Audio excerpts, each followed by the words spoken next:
Día 21 de marzo, San Benito, abad y fundador, 480-543.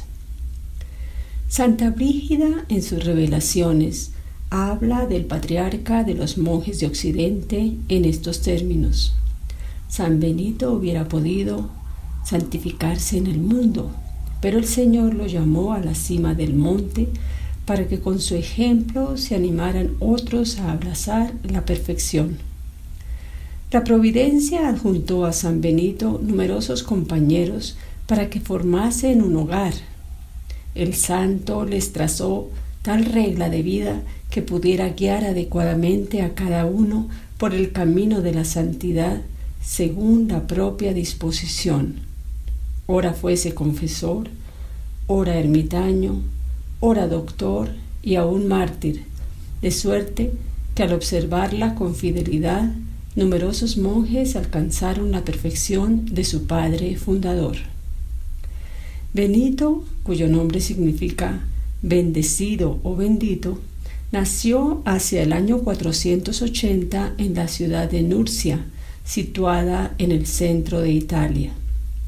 Las únicas referencias que de su infancia poseemos nos las dan los diálogos de San Gregorio Magno, quien al referirse en ellos a los padres del santo, solo dice que descendía de la antigua nobleza sabina, pero su santidad precoz y casi innata en él y en su esclarecida hermana Santa Escolástica nos dan a entender bien a las claras que uno y otra respiraron en el hogar familiar densa atmósfera de virtudes cristianas.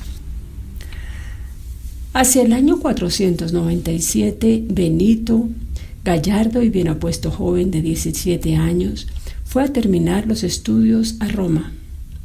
El libertinaje y la inmoralidad de sus compañeros produjeron en él verdadero espanto y, en lugar de abandonarse a las nacientes pasiones de la edad, resolvió poner a cubierto la virtud, huyendo de la gran urbe con el ama que le había criado.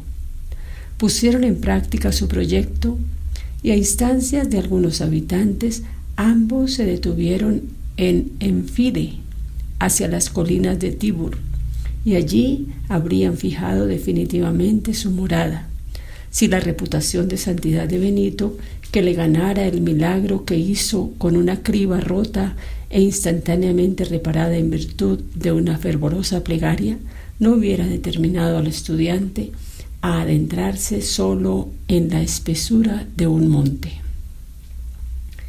Vida eremítica.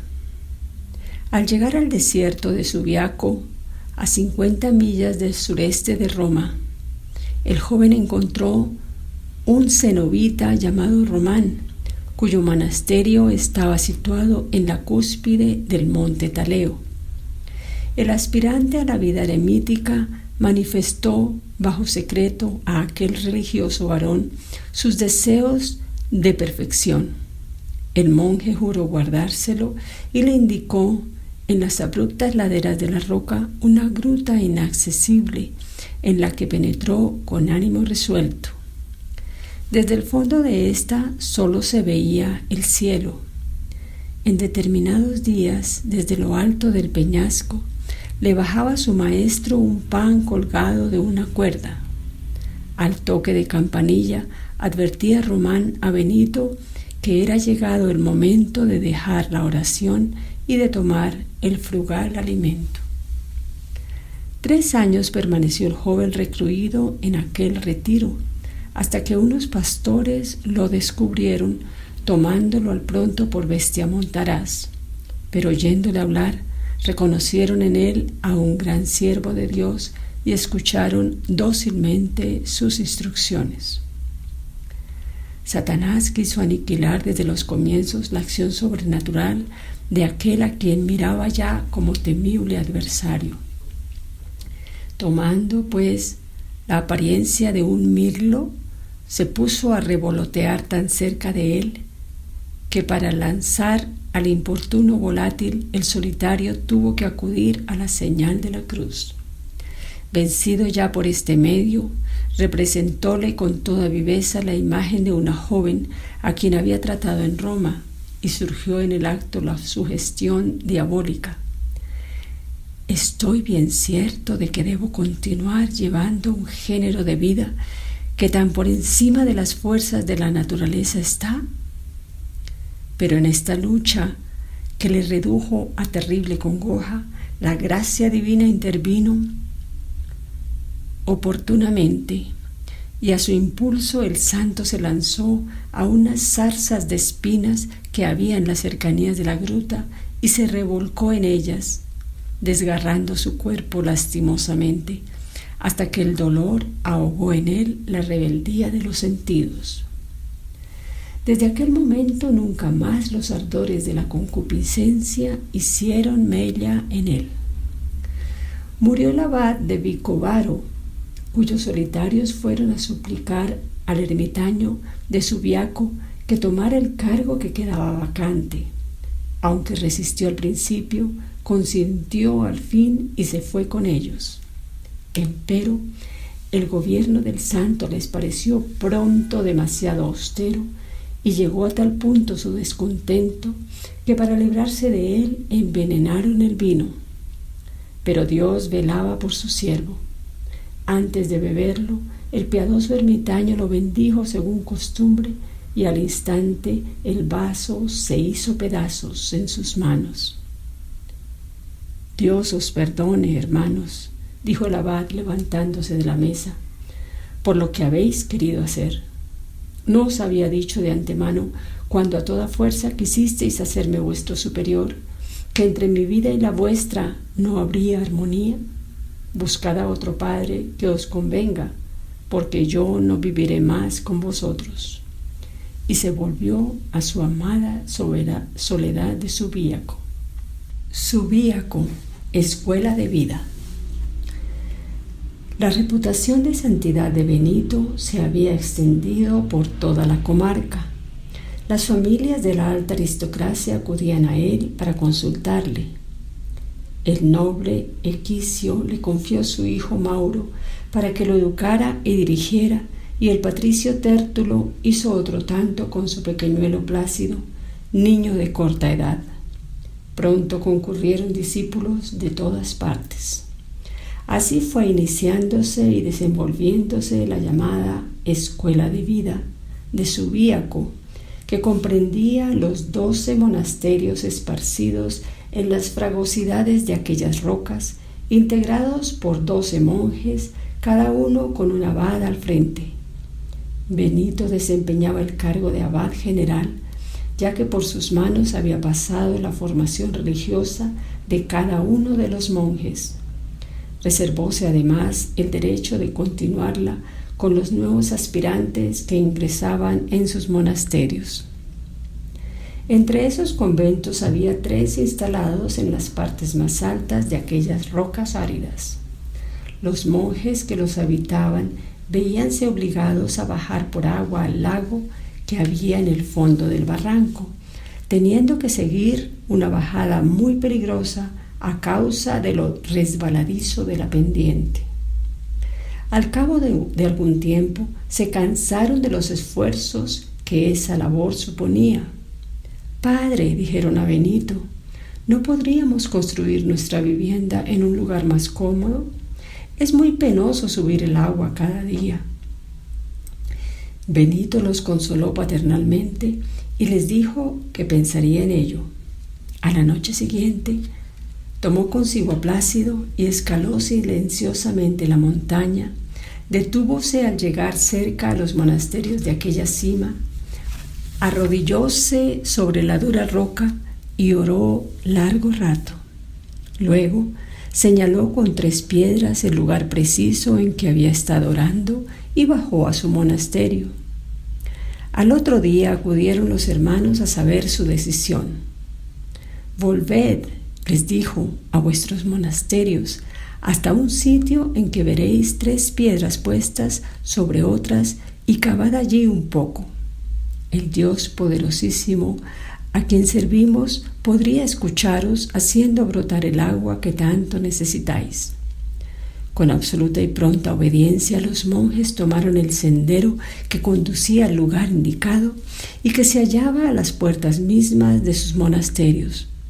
¿Cuál no sería su sorpresa cuando al llegar vieron que la roca, árida y seca hasta entonces, destilaba hilitos de agua que, en pocos momentos, formaron un riachuelo que llegó hasta el lago del valle?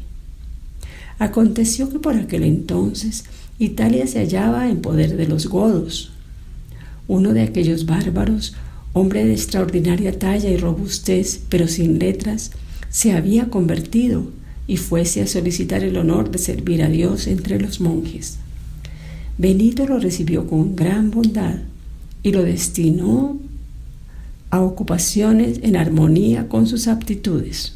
Un día le entregó un hacha y le encargó que limpiase de matorrales y arbustos las orillas del lago para transformarlo en huerto.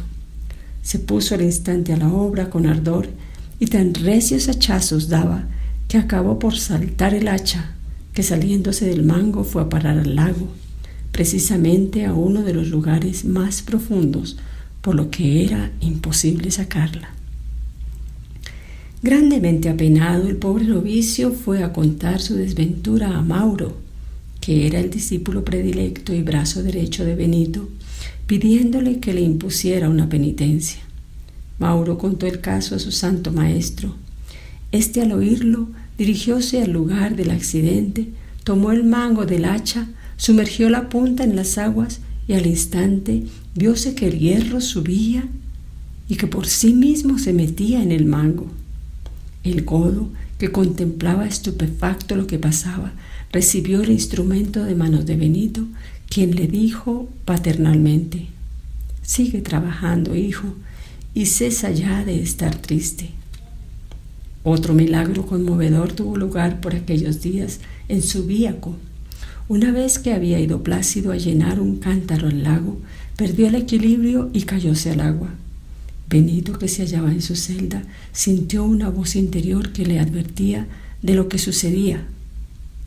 «Hermano Mauro», exclamó dando fuertes voces, «corre al lago, el niño ha caído al agua y se lo lleva a la corriente». El hermano, al oírse llamar, acude presuroso, recibe la bendición de su padre y se dirige a todo correr a la orilla, desde donde ve al joven Plácido hundido en el agua y arrastrado por la corriente. Sin reparar en el peligro, llegase hasta él, lo coge por su larga cabellera y lo saca sano y salvo a la orilla. Solamente entonces se dio cuenta del milagro. El abad recibió al niño, cuyos vestidos chorreaban agua, mientras que Mauro no se había mojado lo más mínimo. «Tu obediencia, hermano Mauro, te ha merecido este prodigio», dijo Benito. «Yo no tengo parte alguna en él». «Menos la tengo yo», replicó el discípulo. «Lo he hecho todo en estado de inconsciencia, sin darme cuenta de lo que hacía». «Pues yo», exclamó Plácido, «veía sobre mi cabeza el hábito de mi padre abad y sentía que era él quien me sacaba del agua».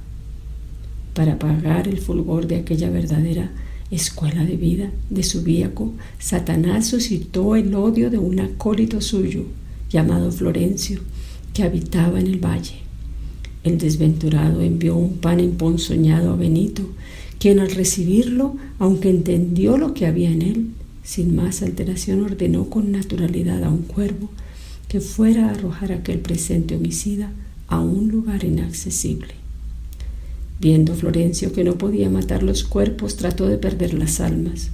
Envió junto al jardín donde jugaban los jóvenes monjes a 7 muchachas de vida licenciosa para que, a vista de ellos, ejecutaran bailes lascivos. Benito comprendió en el acto el peligro que corría la inocencia de sus discípulos, y como el que se había declarado enemigo suyo mortal solo odiaba a su persona, determinó ausentarse para siempre y asegurar a los suyos los bienes de la paz. Así que, despidiéndose de sus 12 queridos monasterios, se puso en marcha con algunos hermanos en busca de otra soledad. Florencio contempla el caso desde el terrado de su casa, gozándose en su triunfo al ver partir a Benito, Pero de repente la casa se estremeció, se derrumbó y le sepultó entre sus escombros. El joven Mauro, que había salido más tarde y fue testigo del hecho, corrió jubiloso a llevar la noticia a Benito. El hombre de Dios afligióse profundamente, tanto por la muerte desventurada de su enemigo, como por la alegría de su discípulo, a quien castigó y dio grave penitencia, y sin más continuó su viaje.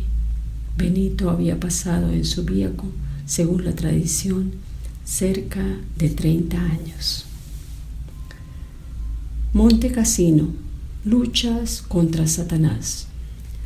Siguiendo hacia el sur la ruta que le señalaban los montes, Benito llegó a Monte Cassino, en el que encontró las ruinas de la antiquísima ciudad romana Cassinum. Conservábanse aún los restos de un anfiteatro y el templo de Apolo. Fue su primer cuidado levantar la cruz del Salvador sobre los escombros del ídolo. Consagró el templo pagano para el culto del verdadero Dios y lo transformó en basílica del monasterio bajo el patrocinio de San Juan Bautista y de San Martín. Corría el año 529 cuando el patriarca de los monjes de Occidente llegaba al Monte Cassino. 14 años había de vivir en aquella altura destinada a ser, en expresión del Papa Víctor III, el Sinaí de las órdenes monásticas. Benito levantó el monasterio con sus mismos discípulos, no sin la oposición del demonio. Cuéntase que un día los monjes no podían mover una piedra que parecía estar fuertemente sujeta al suelo por invisibles raíces, pero la bendijo el santo y se pudo entonces remover con la mayor facilidad. El demonio rabiaba de coraje contra el santo patriarca, que se instalaba a pesar suyo en un monte en que había reinado como soberana la más grotesca idolatría. A veces se le aparecía en pleno día en figura horribilísima, lanzando torbellinos de llamas por ojos, boca y narices, y le llamaba por su nombre: «Benito, Benito», en latín, «Benedicte, Benedicte». Este nombre, como es sabido, significa bendecido o bendito, por lo cual el demonio, como si quisiera retractarse de su palabra, repetía: «No, no bendito, maldito, maldito». «¿Qué has venido a hacer aquí? ¿Qué tienes tú que ver conmigo? ¿Por qué te gozas persiguiéndome?». Benito le dejaba gritar sin hacerle el menor caso y se entregaba con todo sosiego a sus ocupaciones. Uno de los religiosos que, cediendo a ocultas sugestiones del tentador, se había disgustado de su vocación, se presentó al abad pidiéndole licencia para retirarse al siglo. Trató Benito de hacerle ver la locura de su proyecto, le recordó los días de su primitivo fervor y cuán razonable era la resolución tomada en tiempos anteriores de abrazar la vida religiosa. En su paternal amonestación le habló de la decisiva importancia de la salvación del alma y de la excelencia sin igual de la vida dedicada al amor y servicio de Dios. Aconsejóle finalmente que orara y esperara con paciencia el fin de aquella tentación. Pero el religioso nada quería oír ni saber de razones, pues ya su imaginación se hallaba en el mundo y no en el claustro. Como el abad difiriera concederle el permiso que el desventurado solicitaba, turbaba el orden general con escándalo de los hermanos, hasta tal punto que Benito se vio obligado a despacharle. El pobre iluso salió contentísimo, pero estaba a una corta distancia del convento cuando vio que se le venía enfrente un furioso dragón con la boca abierta para devorarle. Horrorizado, el fugitivo principió a dar grandes voces, a cuyo eco acudieron presurosos los monjes.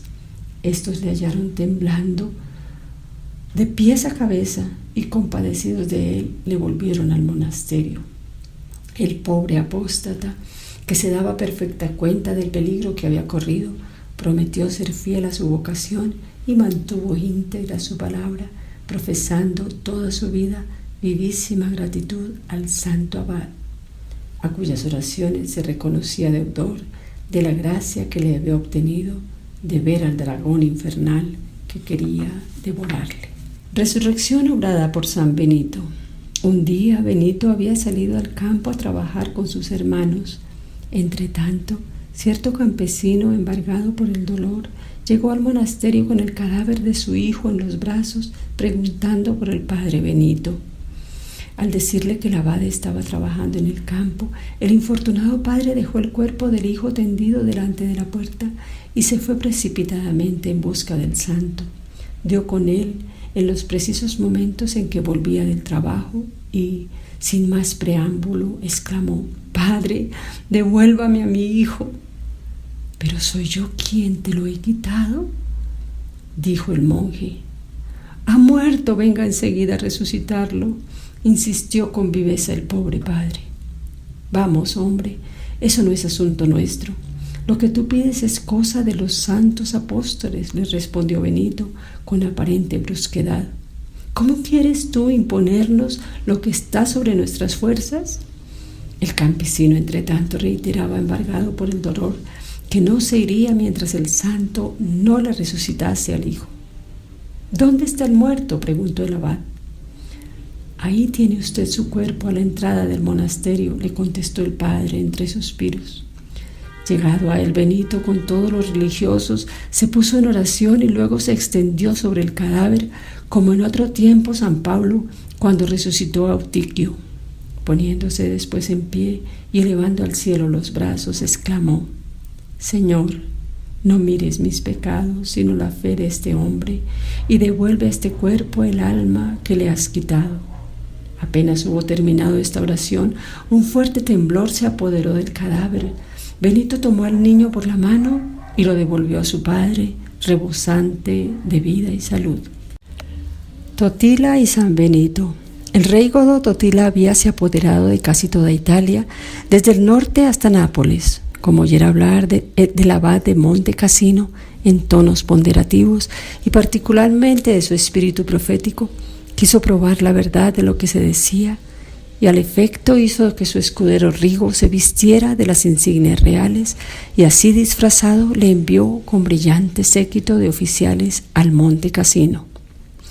«Hijo mío», exclamó Benito apenas lo divisó, «quítate esos vestidos e insignias que no son tuyos». Sobrecogido Rigo por lo inesperado del caso y espantado por haber pretendido engañar a tal hombre, se postró a sus pies. Sin tardanza se presentó Totila en persona y, sintiéndose acometido por un error súbito, cayó humildemente a las plantas del santo. El siervo de Dios, dirigiéndose a él, clamó por 3 veces: «Levántate», y a la tercera tuvo que levantarlo él mismo.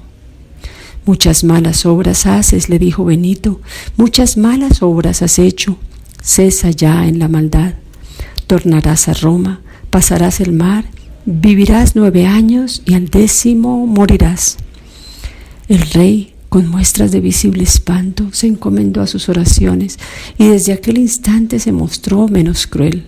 Sucumbió efectivamente en 552 a consecuencia de una herida recibida en la batalla de Agina, con lo que se cumplió exactamente la profecía del santo. Muerte de San Benito, su culto. Cuando Benito pasaba ya de los 60 años, tuvo el dolor de perder a su hermana Santa Escolástica, a la que enterró en el Monte Cassino, en el mismo sepulcro que tenía preparado para sí. Pocas semanas después cayó enfermo, con fiebre muy elevada, y ordenó se abriera nuevamente su sepulcro. Al 6º día, hízose conducir a la iglesia de San Martín para recibir el sagrado viático. Luego, puesto en pie y apoyado en los monjes que sostenían sus miembros debilitados, entregado el espíritu a una oración suprema, exhaló el último suspiro en aquella reverente actitud. Créese que fue el 21 de marzo del año 543. En el momento mismo de su muerte, 2 monjes que habitaban respectivamente el Monte Cassino y en Subíaco vieron por el lado de oriente una deslumbradora ruta triunfal que, partiendo de la celda del siervo de Dios, se perdía en lo alto de los cielos, a la vez que lucían en ellos con esplendor inenarrable multitud de brillantes lámparas. Mientras contemplaban embelesados aquel portento, un ángel, irradiando a su vez fulgurantes resplandores de luz, les dijo: esa es la vía por la cual Benito, el amadísimo del Señor, acaba de subir al cielo. La regla promulgada por Benito hacia el año 540 es aún hoy un monumento admirable que, a diferencia de la primitiva casa de Monte Cassino, donde nació, ha resistido a todos los embates y vicisitudes de los tiempos. San Benito cuenta entre sus innumerables hijos espirituales con una multitud de santos, muchos papas y un inmenso número de obispos, celosísimos todos de la conservación del espíritu de su fundador en el mundo. León XIII elevó la fiesta de San Benito al rito de doble mayor el 5 de abril de 1883.